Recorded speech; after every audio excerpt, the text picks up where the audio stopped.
Hi, and thank you for tuning in to Street Therapy. I'm your host, Tyra Jackson, and today we have a very special guest. She's an amazing speaker. She's an intelligent businesswoman, and she's also an author, Ms. Shelon Douglas. Hi. Thank you for coming on Street Therapy today. It's a pleasure to have you here. Thank you, Tyra. Thank you for inviting me. I'm happy to be here. Thank you. So, are you originally from LA?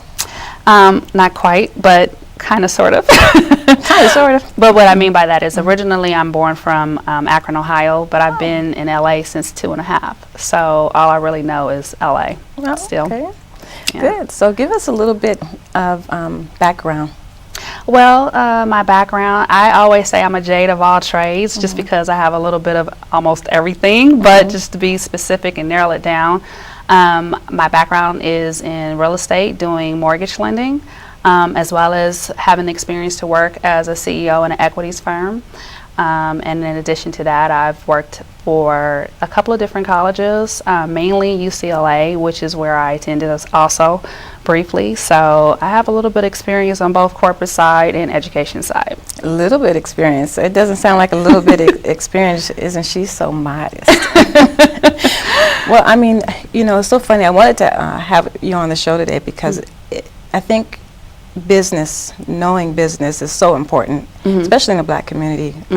We don't know a lot about business investments. We don't know about finances, and I definitely know from the last time we met, you spoke so well, and I said I had to have her on the show.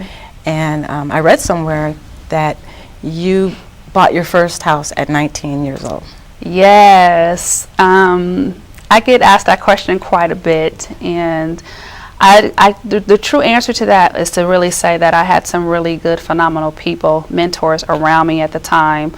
I guess they saw value in me at such a young age and decided to introduce me to a career that I didn't know at the time that would be a career, but introduced me into the real estate industry and, you know, taught me some things as far as investing, how to get into the real estate business with flipping homes at the time.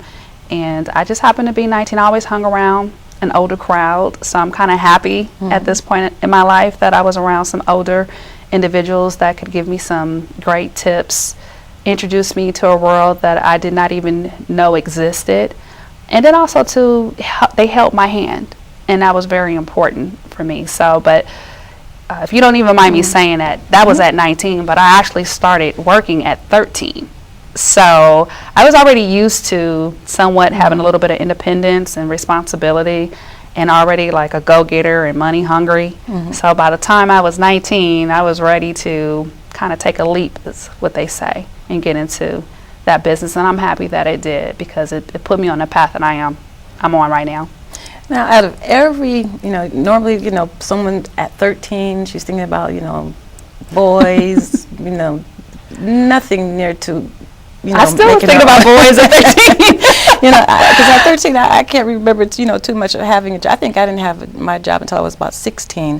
But out of every career that you could have chosen, why was it real estate?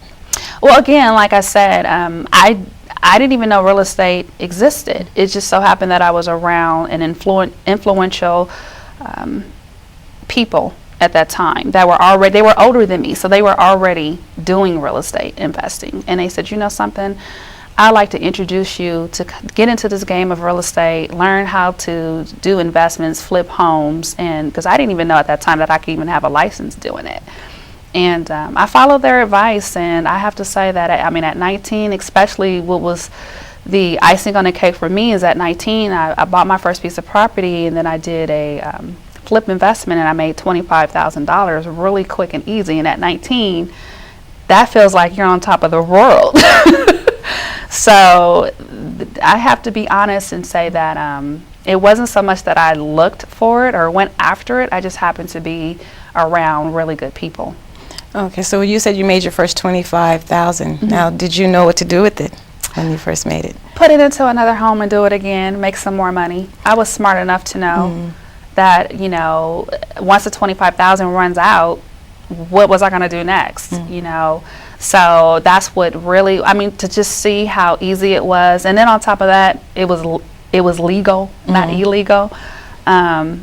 it just excited me, and I wanted to learn more, which I did, and I wanted to continue on a path that had just gotten started for me. So. Okay. Well, I know you have a few things going on right now. I heard about Change America, and I wanted you to talk about that because it's dealing with the youth and it talks about finances, if I'm correct. Can you tell us about Change America? I would love to. Change America actually got started after the real estate industry took an implosion back in 2000. I believe it was 2000. It started in 2007, but it really started falling down around 2008, 2009. And so at that time, I had to make some really tough choices and decisions as to what I was going to do within the real estate. After all, that was all I had been doing for so many years. And so Change America actually got started after I closed my doors. I had a 5-office firm that I grew from a 2-man office to a 5-office firm in less than a year. And so when I realized that I was no longer inside of my company, I no longer had a career in real estate, I decided to just take a break. It was too much to deal with at the time. I looked at my 2 kids and realized that all the knowledge and experience that I had, I needed to pass this along to my children in case anything had happened to me. And so by me actually having a close look at that and having a passion to wanting to make sure that I fed my kids with the type of knowledge and information that mommy had, then I started to realize that, well, not just my 2 kids, a lot of kids could use this because it wasn't being taught in school. Right. Financial literacy was not one of the key sources of information during that time, but because of so many different industries taking a dive, which real estate happened to be the first industry to implode like it did, with everything with the different industries collapsing, that's when people started to notice that what we need to bring about change, and we have to start with our kids. And so when I realized that my kids lacked information, I had just decided to try to do something about it and come up with a program of my own, and therefore I called it Change America, EMBA. And we did a pilot in 2010, and it was very successful.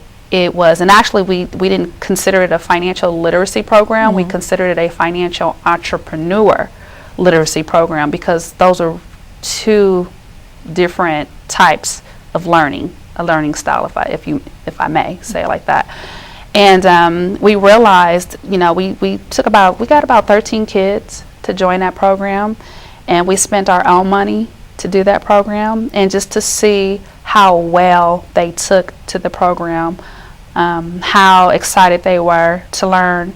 And I could say one of the main reasons why is because of the fact that they were learning about ownership. Okay, so it was I was happy that we did that, because of the fact that out of that program was birthed another program, but it also opened up opportunities in networking. It gave us a chance to show what we could do, what we could teach, and what we could basically place within the children and allow them. You saw a difference too when they saw that they could learn not only about money, but how money could be applied to something that they own. It's a little different. So that was a really great experience. I'm happy we did that. I admire you so much, and our Thank youth, you. Definitely, needs to know more about not only our youth, people, like my age. I've heard somewhere where it says the African American community is liquid money. And I don't know if you've read that, you heard it on, I've seen that somewhere, and No. that's another reason why I wanted to kind of do this show, to talk about how important it is to understand money. And I remember hearing you say one time, we should respect money. Oh yeah. And